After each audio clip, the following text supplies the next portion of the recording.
Okay, so here we go. So as I may have mentioned before in a couple of other videos, I am going with a pastel grunge kind of theme for the next few days. So this is still in that kind of pastel vibe. This was an idea that I got while I was drawing those thumbnails for the Easter Bun Bun sketch. I have some Strathmore marker paper that I cut in half because I wanted a more rectangular vibe to it. I didn't want to do a portrait because I knew that the idea I wanted was a hand coming into the scene and a little character standing on the hand. So it's another one of those kind of fantastical surrealist ideas where, you know, what if you were just hanging out and all of a sudden you saw a little person on your hand and you're like, oh my god, what is that?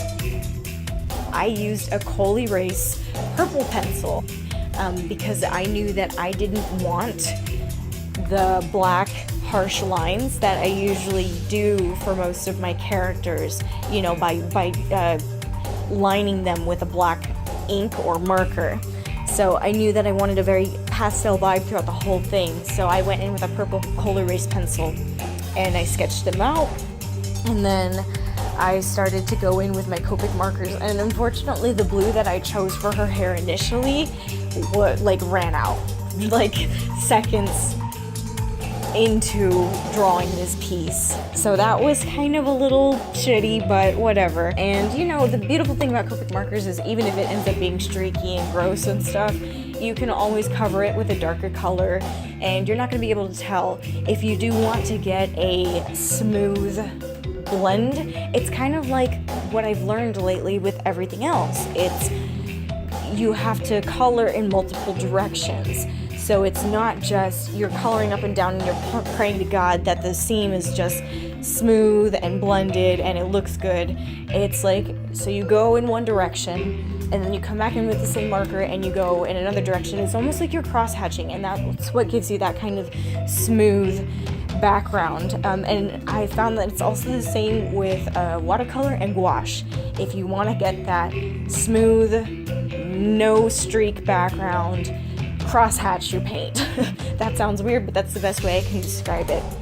And then the other colors I used were B32 and B34, also B000 and B00. So I think after I went in with the B12 because it didn't work, I went in with the B00 because that's what I wanted the highlights to be.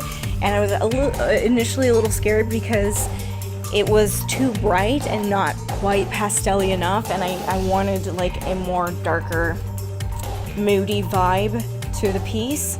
But I then went in with the B34 and I gave her highlights. Well, I guess it's more like I've added depth to her hair and shading with the B32. Did I say 34? I meant 32. With the B32. And I wasn't planning on giving that much detail to the hair because I wanted it to be very simple, but I like the way it turned out. I think it kind of makes the image pop a little bit. So after that, I went in with the B34 and I did like the darkest areas of the hair just very lightly. I just went over it because I didn't want too much attention to be drawn to the hair. Like I really wanted actually most of the attention to be drawn to their eyes and the second read to kind of be the Sailor Moon character, even though she was in the center of the piece. And then after that, I think I started to work on the skin color, and that was simply a pinkish white, which is R00, is it? Let me check. I think it's R00. It's called pinkish white. So I went in with a pinkish white and I colored the whole base of her skin, and again, I knew I didn't want too much realism brought into the piece. I didn't want heavy shading, you know, I wanted to keep it very flat because that's a style that I've seen in certain colorists for comics lately, and I just think it's so cool, and it kind of breaks the mold of having that thick black line and the traditional like hyper-realistic coloring from comic books that we've seen like since 2000. So then I went in, I grabbed the I wonder wonder if it was BV. Yeah, I think it was Blue Violet 000. Let me just grab... Anyway, so then I went in with the BV00, which is called Mauve Shadow, and I was like, it'd be kind of fun to make her eyes purple. Who doesn't want violet eyes? I want violet eyes. So I just went in with the lightest purple that I had, and I did her eyes, and then I took that color and I just decided to use that as the overall shadow to keep the palette very neutral. So I gave that shadow to her hand and underneath her bangs, over her eyebrows, on her neck. And then I think I was like, okay, I'm kind of at the point where I need to decide what I'm gonna line her with. So I took a Prismacolor pencil and I put it away, and it's like in the depths of the Prismacolor Premier container. Let me see if I can recognize which color I used. It was the Violet Imperial PC1007. So I went in with that color, and that's what I did the majority of the lining with. And I lined the outside of her hair, I lined her hand, and I think that ended up working out really well because it was a color that kind of complemented her skin and her hair. And I knew I didn't want to bring too much attention to her hair, but it needed a little bit of definition in certain areas.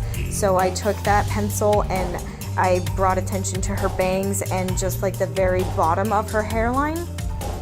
And I did some details in the eyes with the eye folds and underneath her eyes, and I generally lined her eyes with the purple, not with the black. And then after that, I might have started... Oh, I forgot to mention that when I was doing the Sailor Moon character, I used the same B000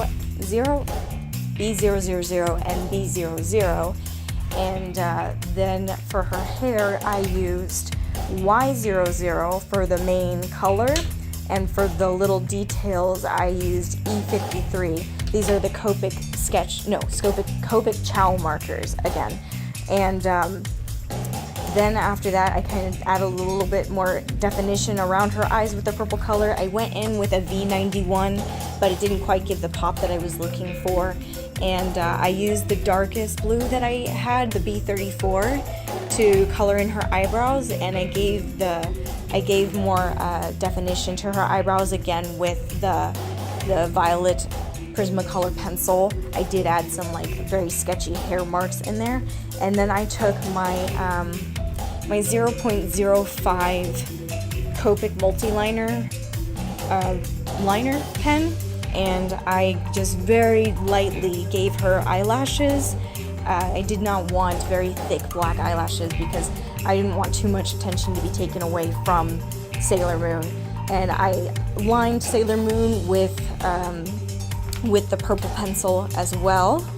And I think that's getting to the end of the process. I took my Sakura Jelly Roll in white, and I did the waterline in the girl's eyes, and I put some shiny bits in there. I also colored in the pupils of the eyes. I decided to commit to going black with that, and I used 2.0 Copic Multiliner. And I stroked Sailor Moon in white, but you can't really tell because the main girl's skin is so light. And I don't know why, but the little character that I decided to put on the hand ended up being Sailor Moon. I have no idea why, but I kind of really like it. It's super weird. It's kind of like, oh, Easter egg hunt, where's Sailor Moon? There she is. It's Sailor Moon, who is, for some reason, nude. Obviously, I really like drawing naked people. But what's interesting about her is she's see-through and she's glowing, almost as if you were looking at her through an x-ray machine. And I feel like if I had the abilities, and hopefully I will soon, and just the general skills, if I was doing this piece in Photoshop, I would definitely make the little Sailor Moon character glow. But all I had was my Copic markers, and that's what I committed to coloring this piece with today. And the last thing I did to finish this piece off was to give it a black border. And I'm sorry, you'll have to excuse me, I forgot to mention that the background is a combination of B32 and B34. So that's it, that's the entire process. If you want, I will include in the description box all of the markers that I used to get this look. And that's it. Thanks for watching, and now you will see a video of my face come up.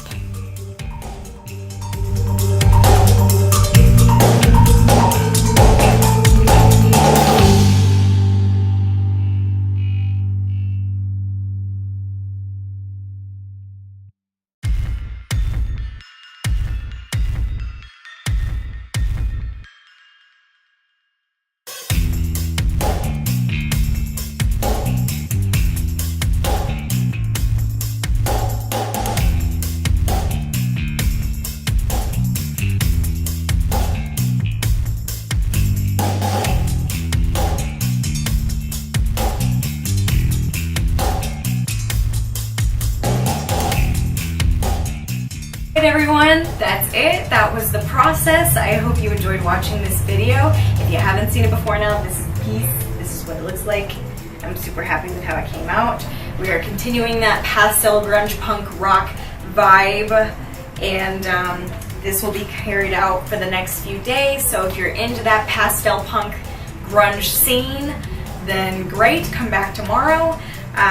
If you'd like to see something else, please let me know in the comments below. If you have any feedback or questions, I'm very honest and very open with anything and everything, so also just feel free to ask me in the comments below. I'm working on getting my website up so I can actually have these available to sell to you all. And that's it. I hope you have a fantastic Monday, and let's go through the week together and see what we can accomplish. That's it. Bye, everybody.